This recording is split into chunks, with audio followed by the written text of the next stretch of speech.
주인공 무대 위로 모셔서 같이 재미있는 이야기 나눠보도록 하겠습니다. 천우희 배우님 무대로 모실게요. 네, 여러분들 큰 박수 부탁드립니다.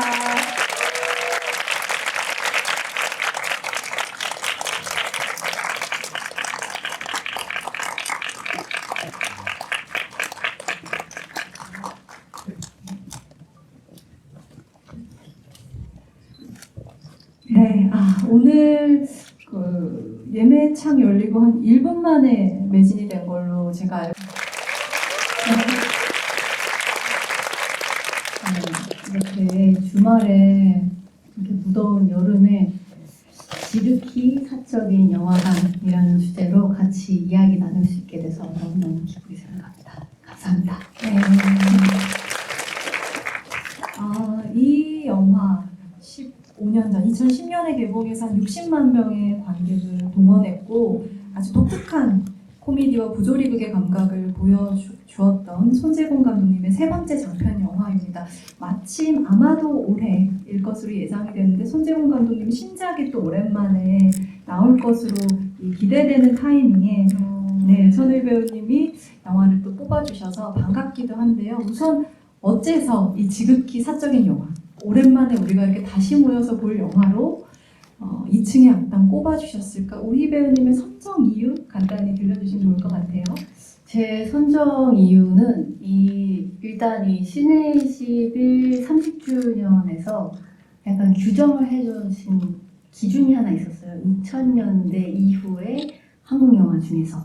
근데 한국 영화 중에서 어떤 작품을 이렇게 지극히 사적으로 얘기하면 좋을까라는 생각을 좀 다른 식으로 좀 접근을 해봤거든요. 송병호 게임 아시죠?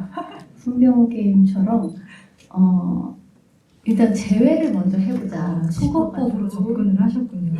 네, 그래서 한국의 이창동, 박찬욱, 봉준호 영화 접어 일단 빼고요. 그리고 천만 영화 접어. 그리고 혹시나 이 작품 안에서 연출자나 배우가 논란을 일으켜서 무리를 일으켰다. 적고 그리고 이제 제 영화 적고 해서 그 외의 작품들 중에서 좀 골라봤어요. 그래서 이 무더운 여름날 같이 이야기하면 좋을 작품이 무엇일까 하다가 조금은 개성 있고 그리고 가볍게 즐겁게 볼 수 있는 영화를 선택했습니다. 다 같이 보는 의미가 있으면서도 또 틈새 영화 잘 발굴해 주시려는 흔적을 이렇게 송병호 게임에 비유해서 말씀을 주시니까 우희 배우님답다는 생각이 들어요. 이 영화 이제 지금 시점에서 보니 또 남다른 의미가 어떤 범죄자가 평범한 가정집에 스며드는 이 범죄 스릴러의 형태를 띠고 있지만 그 안에 기다리고 있는 주인 연주라는 인물이 사실은 굉장히 극심한 우울증을 앓고 있는 인물이잖아요. 네. 무기력, 외로움, 권태, 공허박함 이런 것들과 싸우고 있는 여성 인물이 그 당대에 이렇게 영화 주인공으로 전면에 등장해서 물론 영화가 이걸 굉장히 코믹하고 경쾌한 터치로 그렸습니다만 저는 재현의 어떤 대표성의 의미도 상당하다고 느껴졌습니다. 우희 배우님께는 이 연주 캐릭터가 가진 다양한 면모들 또 매력 어떻게 느껴지시는지 좀 궁금한데요. 연주가 이제 기존의 엄마의 모습을 드러내고 있진 않잖아요. 게다가 어떤 우울감이라든지 무기력함 그리고 본인이 갖고 있는 약간의 그 죄책감과 까칠함을 좀 전면에 드러내고 있단 말이죠. 그런데 그 드러냄들이 불편하지가 않아요. 그래서 그거는 이 캐릭터만의 매력이라기보다는 사실은 여러 가지 삼박자가 좀 조화롭게 맞아 떨어진 게 아닌가라고 생각이 드는 게 그 불편한 캐릭터라고 볼 수도 있는 상황을 김혜수라는 배우가 했기 때문에 그리고 코미디라는 장르가 충돌하면서 만들어지는 그 아이러니함이 이 캐릭터를 더 매력적으로 만들어준 게 아닌가라는 생각이 들었어요. 사실은 이 영화가 나온 2010년대에만 해도 김혜수라는 배우는 한국 영화 관객에게 가장 익숙한, 가장 유명한 배우일 텐데 당대에도 그렇고 지금도 그렇고 이 영화 속 김혜수는 개성적이고 신선합니다. 그 지점이 참 재밌고 우희 배우님이 이제 배우의 역량을 짚어주셔서 또 그 부분을 이어서 질문드리고 싶은데요. 지금의 천우희에게 그때의 김혜수 어떻게 보였나요? 감이요? 그때 김혜수를 제가 감히 논할 수 있을지는 모르겠지만 이번에 이 작품을 다시 보면서 선배님의 필름을 이렇게 좀 봤어요. 근데 이 작품이 2010년이더라고요. 네. 그래서 개봉이 2010년이었는데 그럼 촬영 기간이나 그럴 때가 딱 지금의 제 나이겠더라고요. 아. 그래서 그걸 돌이켜 봤을 때 뭔가 여러 가지 좀 신기한 마음이 들기도 했고 기분이 들기도 했고 그러면서 우리가 떠오르는 그 김혜수라는 이미지가 대부분 있잖아요. 대표적인 이미지. 그런데 저도 생각해왔고 기존에 있었던 이미지들을 떠올려 보면 비슷한 부분들이 있는데 대부분 타인이 생각하는 이미지는 지금까지 성공한 작품들 속의 이미지가 가장 크잖아요. 그런데 선배님이 지금까지 했던 연기들은 다 굉장히 도전적이었더라고요. 그래서 이 작품 또한 그냥 선배님한테 그리고 그 김혜수라는 배우한테 어떤 전환점을 가져온 것이지 않을까라는 생각이 좀 들기도 했고요.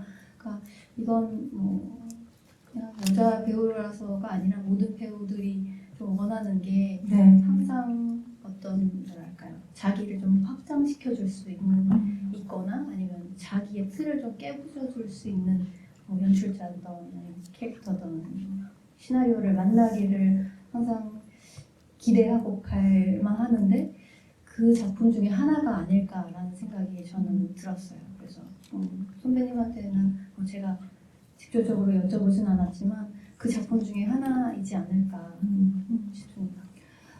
어떤 측면에서는 약간의 해방감, 해소감을 관객 입장에서도 좀 느끼게 되는 게 이 당대까지만 해도 왠지 탑스타 여성 배우는 왠지 예민할 거야. 굉장히 까칠하고 히스테리컬할 거야라는 그런 선입견도 공공연히 얘기가 되기도 하고 어떤 뭐 여성 배우의 신비주의 같은 것들이 논해지기도 할 정도로 선입견이 참 많이 통용되기도 했던 것일 텐데요.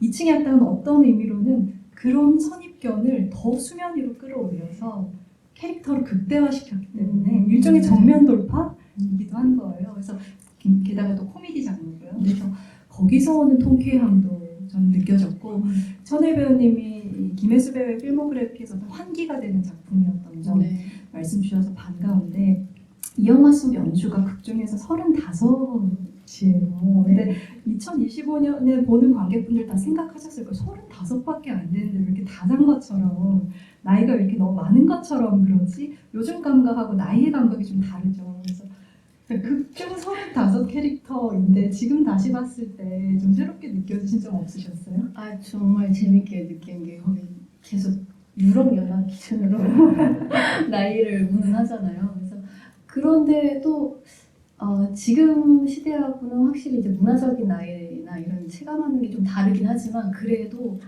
역시나 변하지 않는 건 이 나이에 대한 어떤 강박은 사라지지 않는구나라는 생각이 들었어요. 거기서도 35이다라고 하지만 유럽연합 기준으로는 이제 30대 초반 좀 다르게 느껴지지 않나라는 그런 이야기들이 그냥 공감할 수 있는 부분이더라고요. 왜냐면 지금 제가 느끼고 있는 감정들을 너무 대변하고 있는 것 같아서 근데 그 나이에서 오는 어떤 아련함 그리고 약간 씁쓸함 그러면서 그 이야기가 아직도 통용되고 있는 개그 소재일 수도 있겠다는 생각도 들었어요. 네, 그렇네요. 공교롭게도 이 영화를 픽하고 다시 보는 지금 이 시기가 천우희 배우님께 그때의 김혜수 배우와 자신의 나이를 겹쳐보게 되기도 하고 이 캐릭터 나이도 생각해보게 되는 어떤 적시에 도착한 영화 같다는 생각도 들고요. 한석규 배우 얘기도 하지 않을 수가 없는데 특히 또 한석규 배우는 2층의 악당은 결코 떠올리기 힘든 영화인 이수진 감독님의 우상이라는 아주 묵직한 스릴러에서 천우희 배우님이 함께 호흡을 맞추셨단 말이에요. 네. 두 영화를 나란히 놓고 볼 때 그 온도차가 굉장히 극명하다고 할 수 있는데 우상에서 함께 작업을 하셨기 때문에 2층의 악당에서 한석규 배우에게 느끼는 감흥이 또 남다르실 것 같거든요. 어떠셨어요? 일단 2층의 학당이라는 작품을 처음 봤을 때는 제가 이제 선후배 사이가 아니라 그 관객으로서 봤기 때문에 뭐랄까요. 근데 그 전부터 한석규라는 배우는 그냥 사실 그때 당시도 그렇고 지금도 역시나 마찬가지로 한국 최고의 배우이잖아요.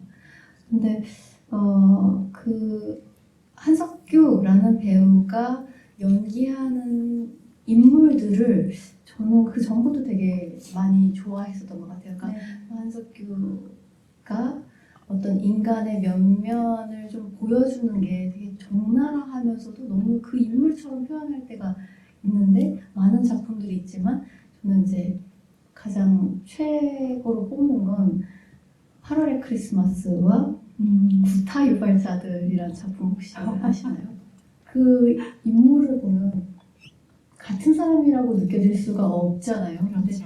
2층의 악당도 마찬가지라고 생각이 들어요. 근데 2층의 악당을 다시 보다 보니까 느끼는 거는 이 2층의 악당이란 코미디 장르에서의 그 한석규의 모습 그리고 아주 슬며시 얹혀놓은 그 약간 남성성의 섹슈얼한 모습도 연기를 하세요. 그렇죠. 네. 이제 매력적인 마초성. 네, 그 있죠. 부분을 연기하는데 이제 제가 같이 연기를 해봤던 한석규 선배님을 봤을 때는 새로운 인물을 맡아서 굉장히 즐거워하시는구나. 그리고 연기할 때 그런 새로운 인물에 연기하는 것들 그리고 본인이 보여줄 수 있는 것들에 대한 모든 총집합을 너무 편안하게 하고 계신 것 같아서 보는 저로도 되게 흥이 나더라고요. 다시 봤을 때. 우상이요? 천우희 배우님 보기에.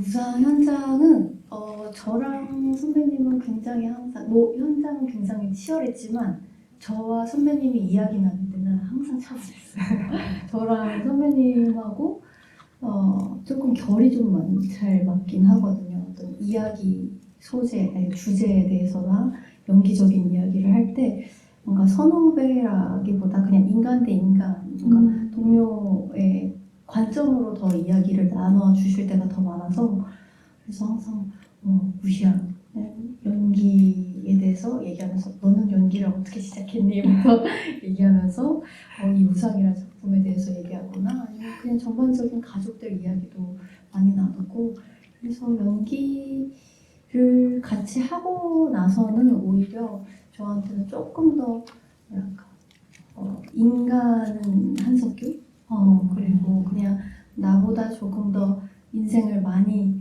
경험해본 그냥 멘토 같은 분으로 이제는 조금 더 다가오는 것 같아요.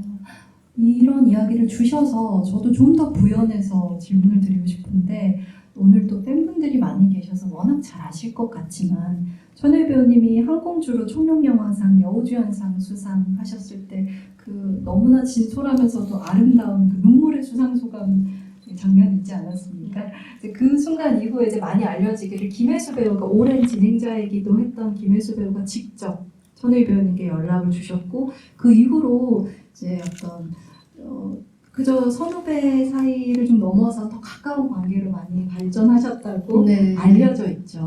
또 한석규 배우야 방금 워낙 말씀 주신 것처럼 작품을 통해서 더 깊은 이야기까지 나누는 관계가 되셨고요. 그래서 작품이나 일 바깥에서 천우희 배우님께 이 김혜수와 한석규라는 존재 어떤 선배이고 또 어떤 친구인지 궁금해요.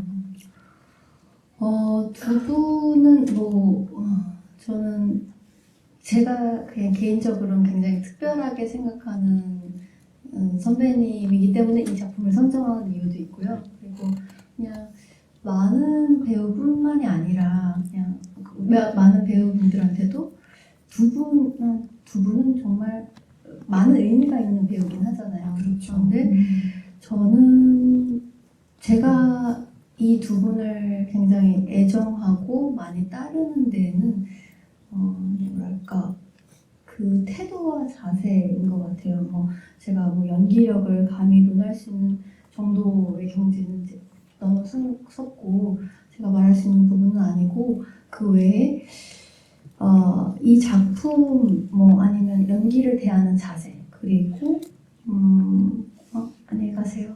가셔야 되는가요? 감사합니다. 와주셔서. 제가 꽤 많은 행사 진행했는데 이런 경우 처음인 것 네, 같아요. 급하신 것 같아요. 네.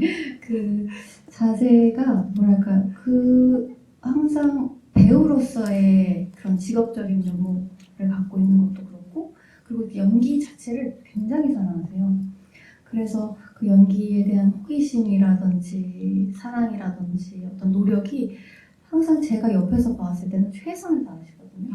그러면서도 어떤 이야기를 같이 나눠보면 본인의 부족한 점 아니면 개인적인 그냥 연기에 대한 갈증에 대해서도 가감없이 이야기를 하는데 그거는 생각보다 쉽지 않다고 생각이 들거든요. 네. 그러니까 본인을 그렇게 거리낌 없이 드러낼 수 있다는 거는 자기 성찰도 그만큼 하는 것일 테고 그리고 그만큼 높은 자존감이 있기 때문에 표현할 수 있다고 생각이 네. 들어요. 그래서 그런 모습들을 볼 때마다 저 또한 좀 배우는 점들이 많죠. 그래서 지금까지 그런 노력과 그리고 자신에 대한 어떤 그런 메타인지성 같은 것들이 지금까지 최고의 배우로 활동하고 계신 게 아닌가라는 생각이 들어요.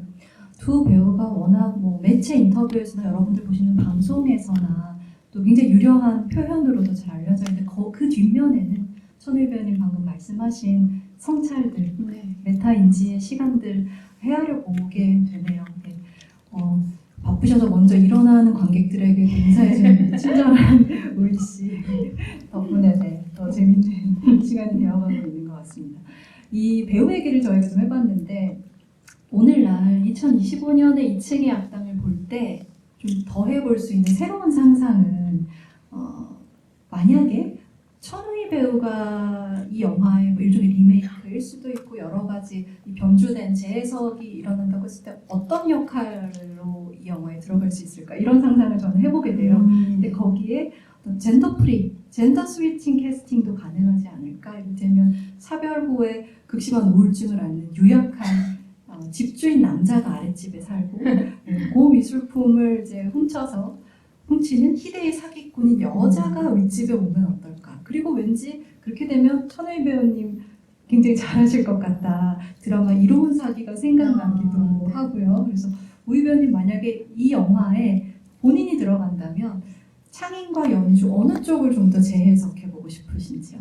근데 이런 질문을 받으니까 좀 욕구가 드는 것 같아요. 오히려 젠더 스팅을 해서 연기를 하면 훨씬 더 매력적이지 않을까라는 생각이 들고 저는 사기꾼 기질은 좀 없는데 그래도 뭐랄까요 이 배우는 결국은 관객들의 마음을 훔치는 게 제일 필요하잖아요. 그렇죠. 흡입력이나 네. 매력이 가장 필요한데 그런 부분이라면 저도 잘 표현할 수 있지 않을까. 재밌게 재해석할 수 있을 것 같아요. 이 영화를 어떤 젠더를 바꿔보면 어떨까 하는 상상 외에도 혹시 이 영화를 좀 시간이 지나서 다시 보고 난 후에 처음 봤을 때와는 좀 달리 보였던 부분도 있으세요? 시간이 지난 다음에 보니까 오히려 좀 시간이 지나도 변함이 없는구나라는 생각이 드는 부분도 있었어요. 네. 왜냐면 이제 HV를 하면서 다시 한번 보는데 아직도 아파트 얘기를 하더라고요. 그 안에서 정원 딸리 빌라를 사는 게 아니라 주택을 사는 게 아니라 아파트를 샀어야 됐어. 그러거나 아니면 나이에 가지고 이제 만이냐 아니냐 30대를 넘었냐 이런 이야기들을 하는 게 시대가 지금 15년이 지났는데도 우리는 바뀐 게 뭐지? 라는 생각이 좀 들기도 했고 또 한편으로는 제가 이제 이 작품 봤을 때는 지금보다는 훨씬 더 어렸다 보니까 이 작품을 봤을 때 처음 보는 건 이제 소동극 자체라는 그 재미와 그냥 그 두 유명한 배우의 연기하기 즐거워서 봤었는데 다시 봤을 때는 그 대사의 말맛이라고 하죠. 그 말맛이 너무 더 재밌죠. 재밌게 네. 와닿더라고요. 그러면서 두 선배님의 그때 당시를 저를 대입해 보면서 저때 선배님들은 어떤 고민을 해왔을까? 그리고 어떤 시기를 지나왔을까? 그리고 나도 지금 똑같은 걸 지나오고 있겠지라는 그냥 저만의 좀 위로가 되기도 했어요. 네. 네, 천혜 배우님 앞에 그 얘기해주신 부분이 어떻게 보면 좋은 시나리오란 무엇인가에 대한 대답도 될 수 있겠다는 생각이 드는 게요. 풍속은 어떤 세태는 시간이 지나면 변하기 마련인 것이라고 생각하지만 오히려 풍속의 정수를 포착해내면 시대 불변의 어떤 것들이 남는다는 얘기 같기도 해요. 그 시대의 어떤 아파트 이야기, 네. 나이에 대한 고민들, 어떤 성역할에 대한 부분들 지금 봐도 여전히 공감의 그 실마리들이 있다는 게 아파트 문제는 더 극심해졌겠죠. 그래서 재밌는 부분이라는 생각이 듭니다.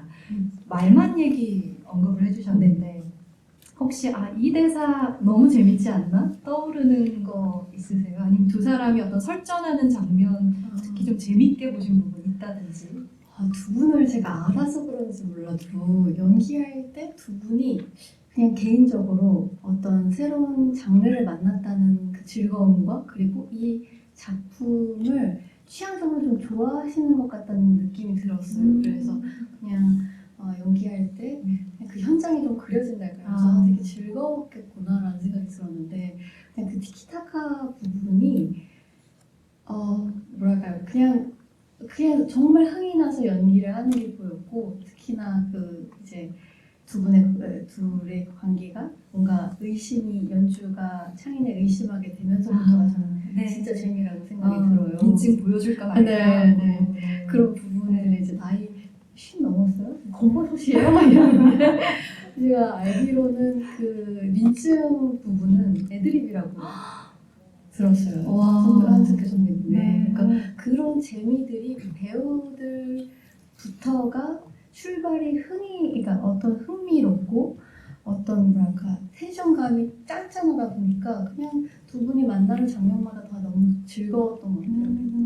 그 뒷부분에서도 그러니까 개인적으로 제가 되게 재밌게 느껴졌던 부분은 그 이제 관계가 좀 친해지면서 계속 연주가 문자를 보내잖아요.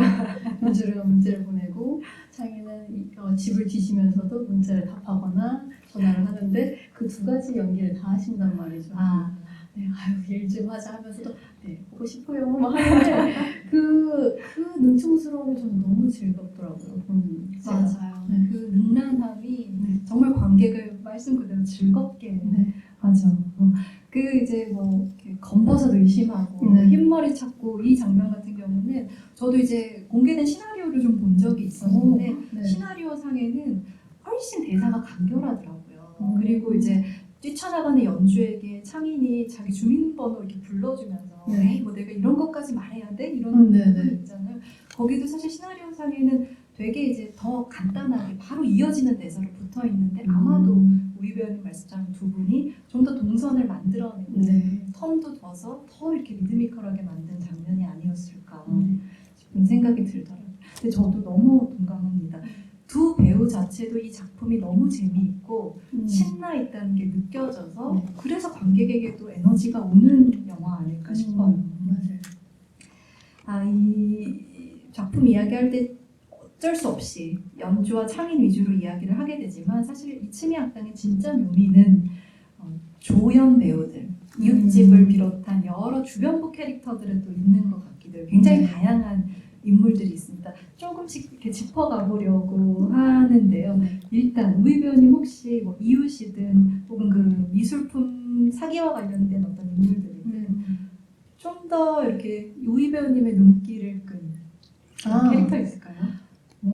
선배님 이영명 선배님이나 뭐 갑자기 성함이 어떤 미술품 고미술품 같이 김기찬 김기찬 말씀하시는 것 선배님도 같아요. 네. 말할 것 없고 그리고 네. 박원순 선배님하고 박혁건 선배님의 약간 청년의 모습을 보니까 또 되게 새롭더라고요. 네.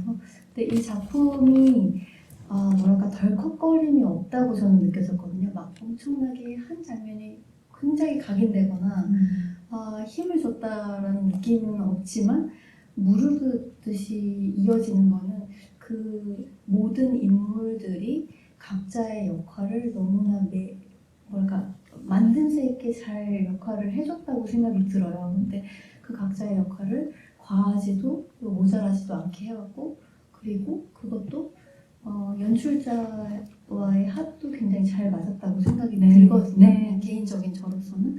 근데 이런 자잘한 모습까지 좀 신경을 썼구나라고 생각이 든 부분은 다른 선배님들도 있지만 제가 좀 의외의 정면에서 좀 터졌던 게 송 실장님 네. 그 한 창인이 엉덩이 때리는 장면이 있잖아요. 그 장면을 굉장히 좀 심각하게 풀 수도 있는데 그 유머를 어떻게 생각해놨을까? 네. 그러니까 어른들 얘기하는데 빠져나가면서 엉덩이를 때릴 생각을 볼기점을 때릴 줄이야. 네. 그 설정도 너무 유쾌하기도 하고 또 하나는 그 잠깐 보셨겠지만 잠깐 몬타주로 그 주변 인물들이 나올 때가 그 있어요. 몬타주 너무 좋아요. 네, 저는 그게 너무 좋았거든요. 왜냐면 그 이웃집 할머니, 아줌마 이런 이용현 선배님이 그 거울을 보면서 자신의 늙음을 바라볼 때랑 그리고 그 송 실장이 어린이집에서 키 재는 모습이 각자의 삶에서 느끼고 있는 그 고충을 잠깐 단면적으로 이제 몬타주로 보여준단 말이죠. 그래서 이 작품 자체가 되게 시니컬하면서도 한편으로는 어떤 따뜻함을 좀 갖고 있구나 하는 생각이 드는 장면이라서 저는 그 장면이 되게 좋더라고요. 맞아요. 굉장히 고전적인 의미에서의 그 페이소스를 자아내는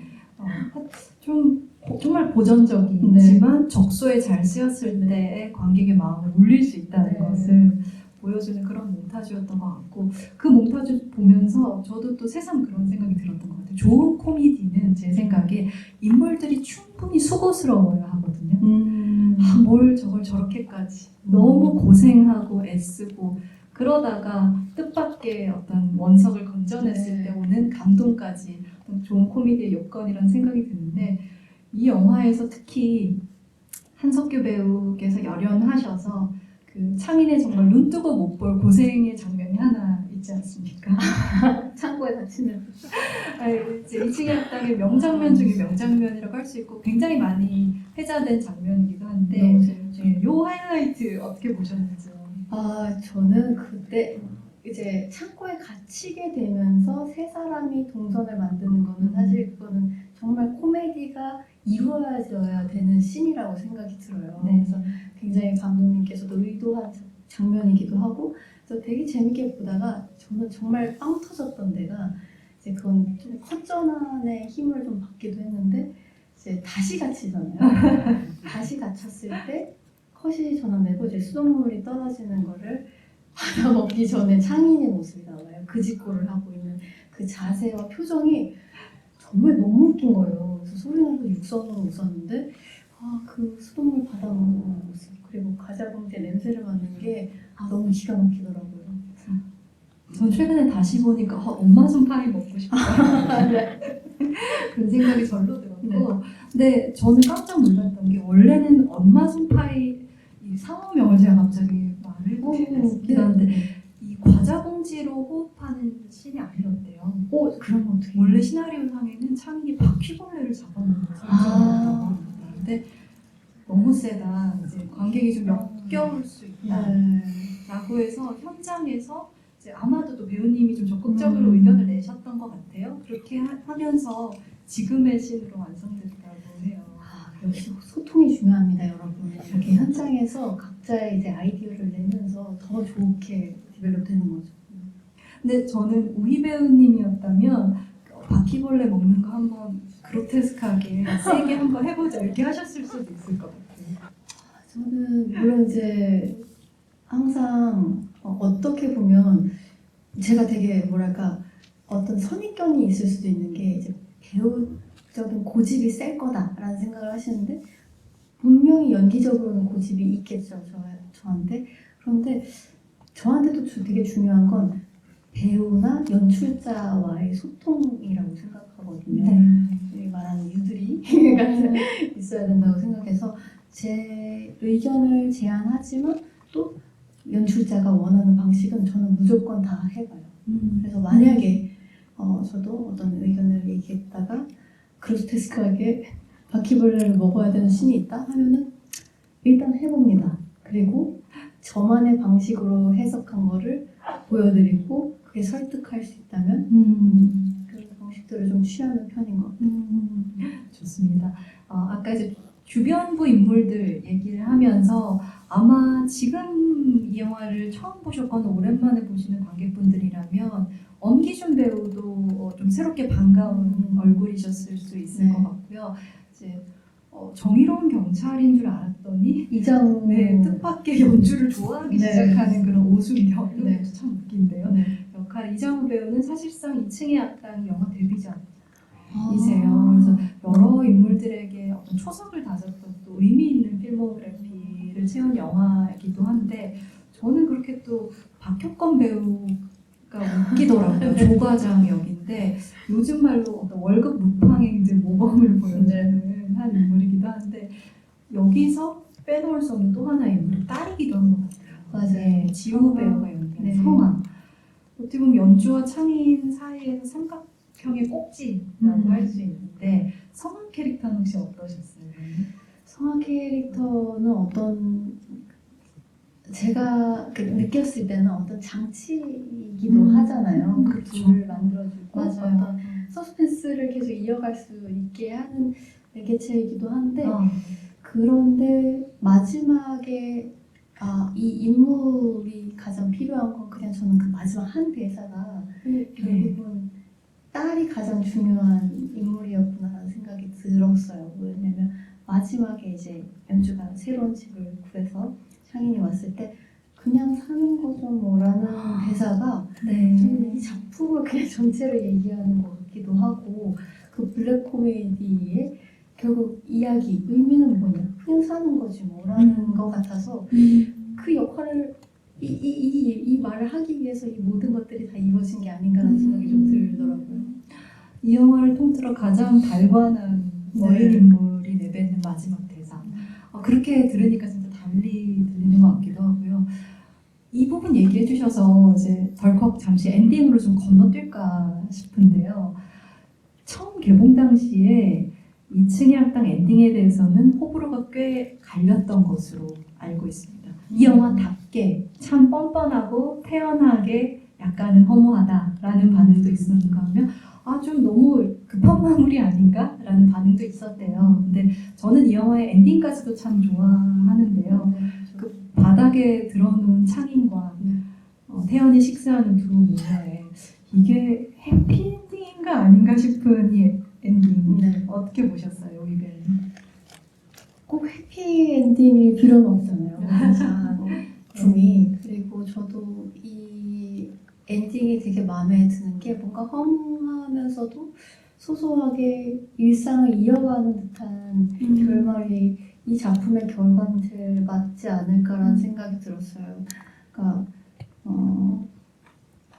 보석을 훔치러 들어온 창인이 결국 이제 위탁하게 된 거나 마찬가지인데 그 불면증을 앓던 연주는 정상으로 돌아오고 있고 오히려 창인은 또 불면증에 걸렸고 근데 세 사람이 마주했을 때는 창인이 점점 잠에 노곤노곤 들어가는 그 모습이 이게 꼭 어떤 큰 행복 이 작품 아까 그 앞에와도 연결될 수 있는 게 그냥 사는 거지라는 말이 저는 되게 요즘 더 와닿는 게 어떤 큰 행복이나 큰 의미가 꼭 필요한가라는 생각이 좀 들 때가 많아요. 그러니까 뭐냐면 그냥 단순하게 우리가 사는데 어떤 의미를 크게 두려고 할 때가 있잖아요. 근데 그냥 토끼가 어떤 의미를 두고 살지는 않잖아요. 그렇다고 해서 그 토끼가 소중하지 않은 건 아닌 것처럼 그냥 삶 자체가 굉장히 소중하고 그냥 그거를 사는 거, 살아가는 거 자체가 그거면 되지 않은가라는 그 이야기를 그냥 무던하게 던지고 있어서 저는 이 결말이 가장 적합하고 마음에 들어요. 맞아요. 그 메시지를 참 무던하게 아니면 말고식으로 던지고 있어서 더 좋은 것 같기도 합니다. 달리 말하면 인생의 의미가 너무 무거워져서 좀 뒤뚱거리게 될 때 이 영화를 꺼내보면 참 좋기도 하겠네요. 네. 엔딩의 의미를 짚어주셨으니까 이번에는 좀 이렇게 질문 드려보고 싶어요. 아까 우희 배우님을 정말 육성으로 웃게 한 몇몇 장면들 얘기를 해주시기도 했는데 천우희 배우가 꼽은 이 2층의 악당에서의 가장 명장면이라고 할까요? 가장 이제 훌륭하다고 생각하는 한순간 한 장 꼽아주신다면요. 한 장면이요. 이 생각을 좀 많이 해봤는데 이 작품은 한 장면으로 꼽기가 좀 어려운 것 같아요. 막 어떠한 이 작품의 가장 큰 매력은 전 장펀치라고 생각해요. 그야 이 모든 한 부분, 한 대사 그리고 각자의 인물들이 아주 세련되게 적절한 선을 넘지 않으면서 연기했던 것들 그리고 연출했던 부분들이 이 작품 자체를 다 완성했다고 생각이 들거든요. 그래서 어느 하나가 글쎄요. 그래서 관객분들한테도 좀 궁금한 게 어느 한 명장면을 꼽기는 이 작품은 좀 어렵지 않을까. 그렇다고 해서 어느 한 장면도 버릴 건 또 없다. 네. 명장면은 꼽기 어렵지만 이 영화의 어떤 명장소는 꼽아볼 수 있겠다라는 생각도 드는데 아까 저희가 그 창인의 지하실 씬 했잖아요. 근데 잘 보면 이 영화의 또 다른 주인공은 이 집이라는 세트이기도 합니다. 그리고 이 영화는 또 계단의 영화이기도 한데요. 연주와 창인의 집을 잇는 이 바깥 계단 그리고 아까 이제 절호의 그 지하실 씬을 만든 지하실로 통하는 계단 또 보면 아주 소소하게 인물들의 동선을 재밌게 구획하는 중층 계단도 있습니다. 곳곳에 이 계단이 설계되어서 말 그대로 제목인 2층의 운동이 영화 내에 계속 벌어지고 있고 지금 보아도 오히려 좀 조심스러운 얘기지만 지금 영화들보다도 이 미술, 프로덕션 디자인의 감각이 더 조밀하게 느껴지는 이미지도 있거든요. 근데 제가 계단을 자꾸 보면서 우희 배우님의 최근작 중 하나인 더 에이트 쇼에서 이 세트에서의 연기를 굉장히 또 신선한 감각으로 소화하셨던 그 모습들이 떠오르더라고요. 왜냐하면 더 에이트 쇼에서도 계단을 오르내리면서 소화하는 훌륭한 장면들이 많고 거기서의 우희 배우님 이미지가 아주 돋보였었어요. 감사합니다. 그래서 좀 원론적인 질문일 수 있지만 이 세트 혹은 어떤 영화 속 로케이션이나 장소와 호흡할 때 배우로서 좀 어떤 시너지를 느끼시는지 에이트 쇼의 경우에는 세트 촬영하시면서 이전과는 다른 좀 어떤 재미 느끼셨는지 간단히 여쭤보고 싶어요. 에이트쇼 같은 경우는 99.8%가 이제 세트였죠? 세트였거든요. 그래서 그냥 단순하게 처음 접근할 때는 춥지 않고 덥지 않아서 너무 좋다. 좀 안온하겠구나. 라고 생각했는데 그 공간이 주는 힘이 분명히 있지만 또 한편으로는 이 공간이라는 게 어떤 환기의 장치 그리고 신선함의 장치가 충분히 될 수 있잖아요. 장면 전환이라든지 좀 도움을 받을 수 있는 부분도 사실은 크거든요. 어떤 정서에 대해서 접근할 때 그럼 이제 한 곳에서 연기를 한다는 게 또 아주 쉽지만은 않더라고요. 하지만 글쎄요, 그냥 공간이 주는 힘은 그게 뭐랄까요? 그냥 연기를 할 때 그 공간을 제가 다 분석하지는 않아요. 그런데 이제 공간에 들어갔을 때 느껴지는 그 힘이 그리고 정서가 분명히 있기 때문에 그 느낌을 제가 온전히 좀 연기에 묻어나게 하려고는 하죠. 하지만 그 공간을 의도적으로 파악해서 제가 접근하는 방식은 하진 않아요. 왜냐면 그거는 연출자나 아니면 다른 기술 스태프들이 채워주는 부분이기 그렇죠. 때문에 저는 거기서 느껴지는 정서나 감정을 조금 더 전달하려고 하는 거지 의도를 담지는 않습니다. 이 영화 보면서 이제 더 에이트 쇼도 떠올렸다면 우희 배우님과 연관해서 멜로가 체질을 당연히 떠올린 분들도 계실 것 같습니다. 전우희 배우님 연기를 쭉 따라오신 분들이라면 멜로가 체질에서 워낙 그 희극 배우로서의 자질도 선명히 보여주셨는데 이 층의 악당이라고 하면 정말 한국 영화사를 통틀어서도 이 어떤 부조리의 조화를 보여주는 손재공 감독의 양질의 코미디로서 상단에 위치할 작품이라는 생각이 들어요. 그래서 어떤 분명히 코미디에도 관심이 있고 실제로 재능을 보여주셨던 우희 배우님께 좀 궁금합니다. 희극 배우의 어떤 자질이란 무엇일까? 웃기려면 굉장히 어려운데 네. 웃기기 위해서 배우는 어떤 노력을 할까? 참 궁금합니다. 웃기기 위해 노력한 적은 없습니다. 그냥 웃긴가 봐요. 제가. 약간 아니 왜냐면 지금 같이 했던 현답이시네요. 네, 같이 연기했던 상대 배우분들이 꼭 저한테 하는 말이 있어요. 다음 작품에서 꼭 같이 코미디를 하자는 얘기를 꼭 다 하셨어요. 난 되게 진지한 사람인데? 라는 생각을 하는데 그런데 제가 그냥 개인적으로도 희극인들을 굉장히 좀 동경하기도 하고 그리고 웃음과 유머가 중요하다고 생각하는 요소기는 해요. 그냥 작품에서라기보다 그냥 삶에서 어떤 무언가 삶에서 항상 즐거운 일만은 있지는 않잖아요. 무겁고 힘들고 어려운 순간에 조금이나마 좀 숨통을 트여줄 수 있는 게 그 웃음이라고 생각이 드는데 그렇죠. 연기를 할 때도 분명히 이 장면에서는 충분히 웃음을 줘야 하는 장면들이 분명히 있거든요.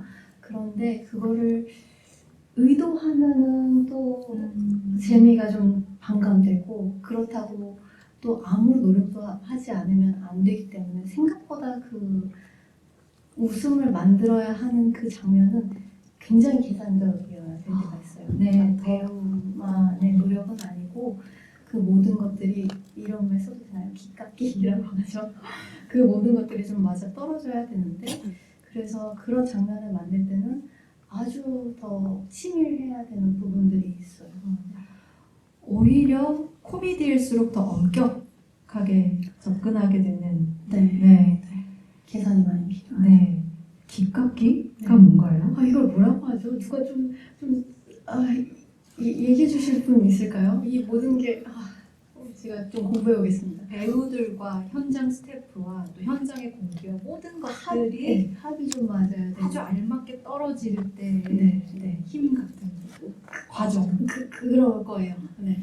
어떤 배우의 센스와 감도 필요하고 그리고 연출자가 봤을 때도 이게 충분하게 아주 세련되게 좀 계산되어야 하고 이 모든 것들이 좀 맞아 떨어져야 하는 말 그대로 기를 깎는 거군요. 그건가요?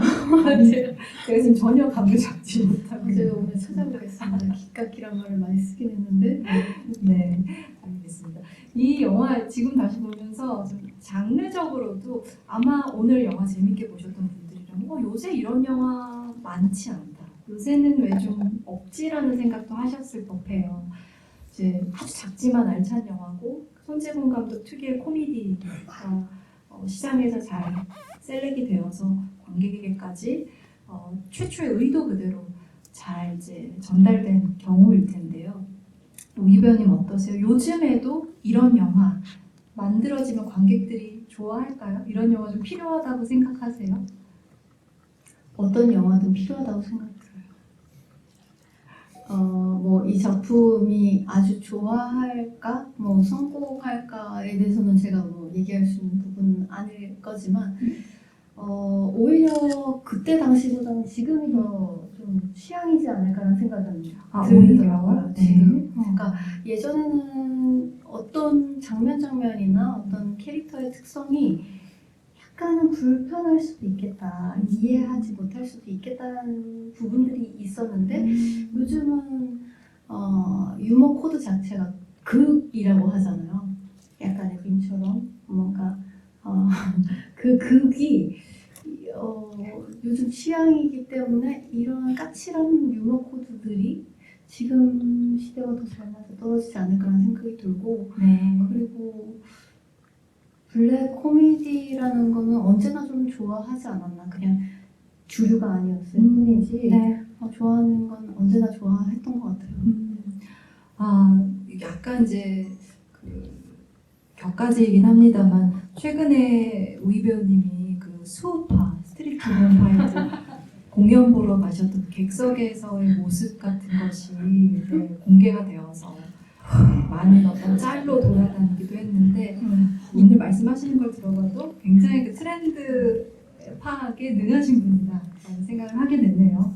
그런가요? 저는 요즘 그러니까 어떤 밈이나 짤에 대해서 즐거워하는 편이긴 해요. 그러니까 되게 어떤 면에서는 되게 진지한데 그거를 조금은 즐겁게 좀 다른 생각, 그냥 생각 없이 지낼 수 있게 하는 거는 저는 뭐 귀여운 동물 짤이라든지 어떤 밈들이라고 생각이 들거든요. 쇼츠나 릴스를 줄여야 되면서도 항상 이제 보고 있는데 그런 게 꼭 나쁘다고만 생각이 안 드는 게 그럼요. 이 시대가 원하는 요소들이 무언가는 있으니까 계속 그것들을 사람들이 찾는다고 생각이 들거든요. 네. 빠르게 무언가는 어쩌면 그 도파민 위주이긴 하지만 또 한편으로는 너무나 급박하게 지나가는 사회에서 본인을 아무 생각 없이 해줄 수 있는 것 자체가 그 릴스이기 때문에 네. 어떤 부분에서는 좀 긍정적인 역할도 하지 않나 라는 생각도 들고 저도 그런 부분에서 놓치지 않으려고 하지만 항상 좀 뒤늦게 따라가고 있어요. 약간 한 발? 네, 느립니다. 네, 알겠습니다. 코미디 얘기를 아까 했는데 또 이 영화 굉장히 일상적인 배경을 무대로 하면서 비일상적인 사건을 다룬다는 점이기도 한 것 같아요. 근데 제가 그동안 천하희 배우님을 작품 속에서 봤을 때 정말 어떤 생활 밀착형 무대 안에서 자연스럽게 살아 숨쉬는 인물들을 연기하실 때 주는 에너지들이 있었습니다. 뭐 멜로만 해도 어느 날 버티고 또 스릴러 같은 경우에도 스마트폰을 떨어뜨렸을 뿐인데 같은 작품을 보면 정말 동시대 현재 일상이잖아요. 그리고 뭐 아까 얘기 나눈 멜로와 체질의 경우도 정말 요즘 방송국에서 어떤 일들이 벌어지나를 좀 더 급한 경우일 텐데 그러다 보니 우희 배우님은 이렇게 작품 선택을 하실 때 책을 좀 읽어보실 때 시나리오 읽어보실 때 이런 좀 생활 밀착형 이야기들에 대한 일상적인 이 무대 안에서 좀 생생하게 살아 숨쉬는 평범한 인물들의 이야기를 관객들에게 좀 더 잘 보여주고 싶다 이런 어떤 생각을 하시는 건지 어떤 점에서 이끌리시는 건지 궁금했었어요. 얘기를 듣고 보니 그렇네요. 그러니까 그 작품들을 돌이켜 보거나 이제 저도 이제 이런 질문들을 좀 많이 접할 때가 있잖아요. 그럼 나라는 사람은 어떤 사람일까를 좀 돌이켜 보게 되는 것 같아요. 그러니까 저라는 사람 자체가 뭔가 항상 진짜이고 싶어 하는 것 같아요. 그래서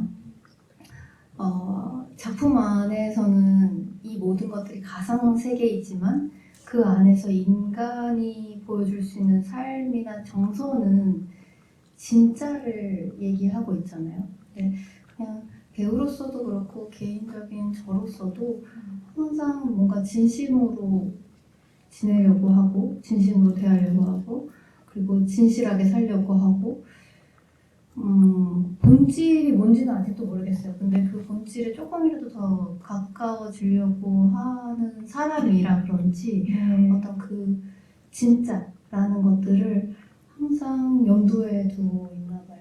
그래서 조금 더 연기적으로나 접근했을 때 내가 보일 수 있는 진심, 진짜 그리고 인간에 대해서 얘기를 하려고 하지 않았나 그런 부분들이 끌리다 보니까 어떤 생활 밀착형의 부분이 좀 만들어진 게 아닌가 하는 생각이 드네요.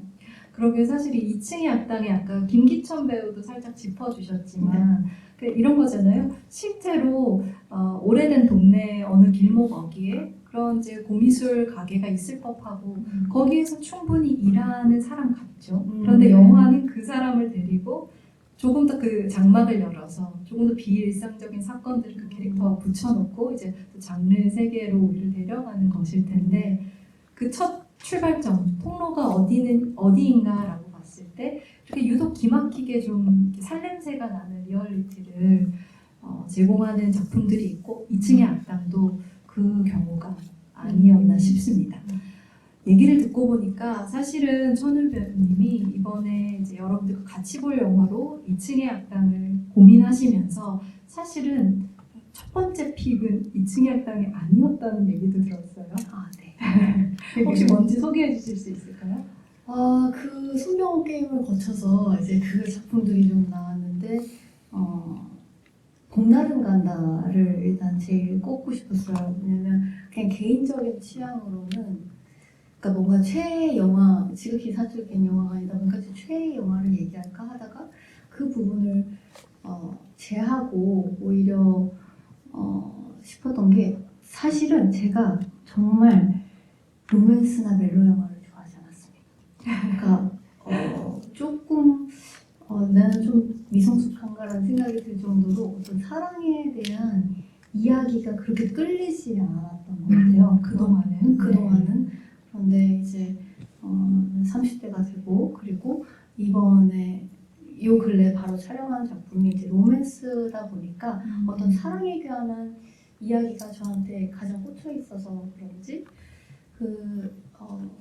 봄날을 간다에 대해서 사랑에 대한 이야기를 한번 같이 얘기해보면 좋지 않을까라는 생각을 했었고 또 다른 거는 천하장사 마돈나와 와이키키 브라더스였는데 그냥 요즘 들어서 물론 저도 그랬지만 아직 저도 청춘이지만 지금 이 시대를 살아가는 청춘들은 정말 힘들겠다는 생각이 요즘 많이 들거든요.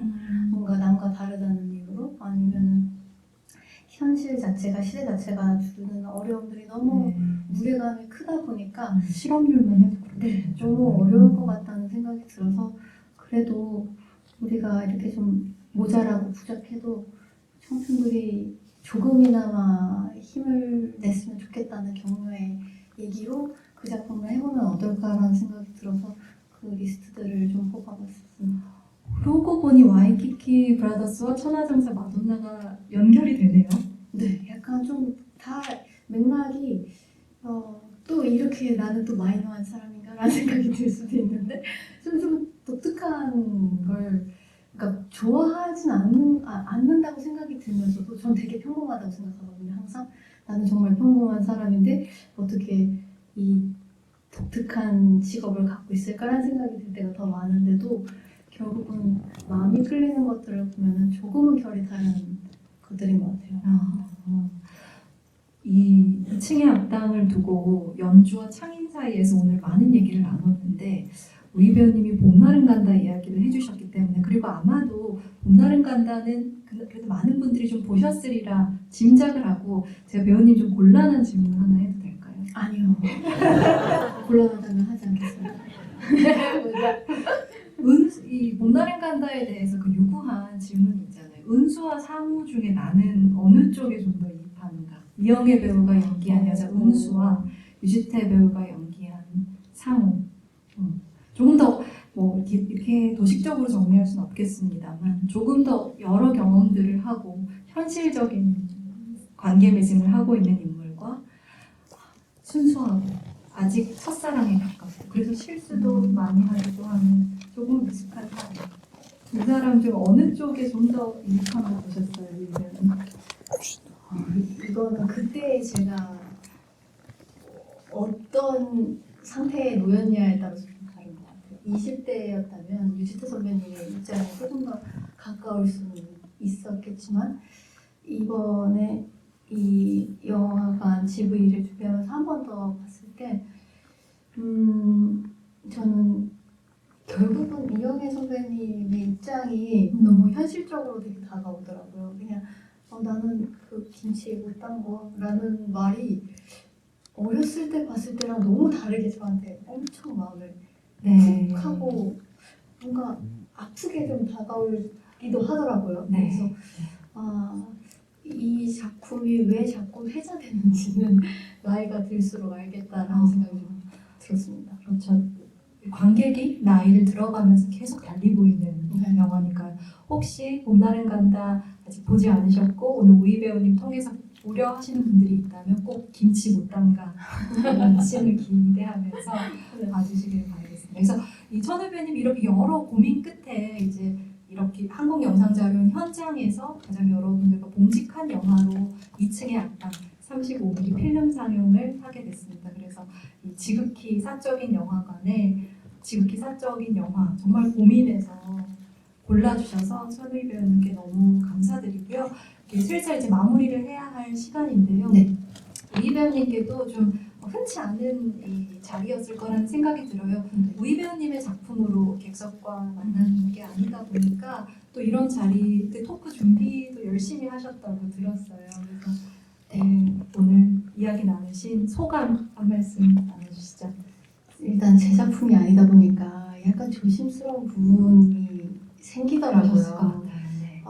한편으로는 또 이 지극히 사적이라는 네이밍이 주는 또 편안함이 좀 있어서 그래 그러면 나도 이 영화를 소개하지만 또 한편으로는 나도 그냥 관객의 입장으로 전달하면 되지 않을까라는 마음으로 좀 가볍게 수다를 떨고 싶었고요. 그런데 이제 GV를 하다 보면 제가 엄청 유쾌한 사람이거든요. 그런데 뭔가 이야기를 하다 보면 항상 연기적인 접근을 하다 보면 좀 차분해질 때가 있는데 이런 다양한 이야기를 얘기 전달해 드릴 수 있어서 너무 좋았고 그리고 2층의 악당이란 작품을 보면서 다시 한번 보면서 느꼈던 거는 굉장히 즐거운 코미디가 그리고 정말 세련된 코미디라고 생각해서 같이 공유했으면 좋겠다는 생각이 들다가 마지막으로 좀 크게 와닿은 부분이 하나 있었어요. 뭐냐면 그 찬인이 찾는 그 보석이 정말 보석을 찾고 있는 게 아닐까라는 생각이 들더라고요. 그러니까 이렇게 자리해 주셔서 너무너무 감사합니다. 오늘 실제로 뵙게 돼서 너무 즐거웠습니다. 감사합니다. 네, 오늘 큰 박수 부탁드립니다. 이렇게 영화의 한 편의 일화로서 마지막에 곱씹을 의미까지 끝인사로 나눠주셔서 정말 알맞은 마무리였던 것 같습니다. 이렇게 오늘 사적인 영화관, 지극히 사적인 영화관 토크 마무리하겠습니다. 천우희 배우님 이제 퇴장 도와드릴 텐데 혹시 여러분들 마지막으로 큰 박수 한 번만 더 부탁드립니다. 감사합니다. 제가 말씀드린 거 보세요. 제가 하나 네. 깜빡했어요. 여러분들께 부탁드릴 것이 있습니다. 저희 오늘 기념하고자 객석을 배경으로 사진 한 장 남기려고 하는데요. 혹시 좀 불편하신 분들은 얼굴 가려주셔도 되고요. 네, 그렇지만 사진 하나 남겨도 괜찮겠죠? 네, 그러면 천우희 배우님께 사진 한 장 찍겠습니다. 네.